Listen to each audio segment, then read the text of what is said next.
വളരെ പ്രധാനപ്പെട്ട മറ്റൊരു വാർത്തയിലേക്കാണ്. തിരുവിതാംകൂർ ദേവസ്വം ബോർഡിലെ ജീവനക്കാരുടെ ശമ്പളം നൽകുന്നതിൽ വീഴ്ച. മുന്നൊരുക്കങ്ങളില്ലാതെയും വേണ്ടത്ര പരിശീലനം നൽകാതെയും സ്പാർക്ക് സംവിധാനം നടപ്പാക്കിയതാണ് പ്രതിസന്ധിക്ക് കാരണം. കേരളത്തിൽ സംസ്ഥാന ജീവനക്കാരുടെ ശമ്പള വിതരണം, ഔദ്യോഗിക ജീവിതവുമായി ബന്ധപ്പെട്ട മറ്റ് സർവീസ് കാര്യങ്ങൾ എന്നിവ സമഗ്രമായി ശേഖരിക്കുന്നതിനും കൈകാര്യം ചെയ്യുന്നതിനും കേരള IT മിഷൻ തയ്യാറാക്കിയിട്ടുള്ള ഓൺലൈൻ സേവന സംവിധാനമാണ് സ്പാർക്ക്. കഴിഞ്ഞ ഭരണസമിതി ഇരുന്ന കാലത്താണ് ദേവസ്വം ബോർഡിലും ഈ സംവിധാനം കൊണ്ടുവരാൻ തീരുമാനിച്ചത്. അത് അനന്തമായി നീണ്ടു. അങ്ങനെ മാസങ്ങൾ കടന്നുപോയി. സ്പാർക്ക് കൈകാര്യം ചെയ്യേണ്ട ഉദ്യോഗസ്ഥർക്ക് കൃത്യമായി പരിശീലനം നൽകിയില്ല.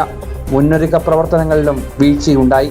ഈ സമയത്താണ് പെട്ടെന്ന് ഏപ്രിൽ മാസത്തെ ശമ്പളം സ്പാർക്കിലൂടെ മാത്രമേ നൽകാവൂ എന്ന് ദേവസ്വം ബോർഡ് തീരുമാനിച്ചത്. അത് വലിയ പ്രതിസന്ധിയാണ് ഉണ്ടാക്കിയത്. 1-ാം തീയതി ലഭിക്കേണ്ട ശമ്പളം ഇപ്പോഴും ഏറ്റുമാനൂർ ഉൾപ്പെടെയുള്ള ഗ്രൂപ്പുകളിൽ ലഭിച്ചിട്ടില്ല. ഇതോടെ കടുത്ത പ്രതിഷേധത്തിലാണ് ജീവനക്കാർ.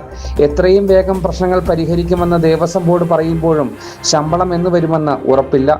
സ്പാർക്ക് ഉപയോഗിക്കാൻ ഉദ്യോഗസ്ഥർക്ക് കൃത്യമായ പരിശീലനം നൽകിയില്ല എങ്കിൽ അടുത്ത മാസവും ഈ പ്രതിസന്ധി തുടരും. ജനം, കൊച്ചി. കൊല്ലത്തെ അസിസ്റ്റന്റ് ദേവസ്വം കമ്മീഷണർ ഓഫീസ് ഉപരോധിച്ച് തിരുവിതാംകൂർ ദേവസ്വം എംപ്ലോയീസ് യൂണിയൻ. ദേവസ്വം ജീവനക്കാരുടെ ശമ്പളം സ്പാർക്ക് സംവിധാനത്തിൽ ആക്കിയതിനെ തുടർന്ന് ഉദ്യോഗസ്ഥരുടെ കെടുകാര്യസ്ഥത മൂലം ശമ്പളം മുടങ്ങിയതിൽ പ്രതിഷേധിച്ചായിരുന്നു ഉപരോധം. കാരണക്കാരായ ഉദ്യോഗസ്ഥർക്കെതിരെ നടപടി വേണമെന്ന് ദേവസ്വം എംപ്ലോയീസ് യൂണിയൻ വ്യക്തമാക്കി.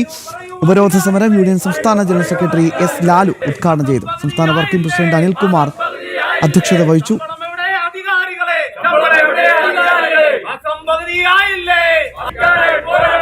ജീവിക്കാനായി പോരാട്ടം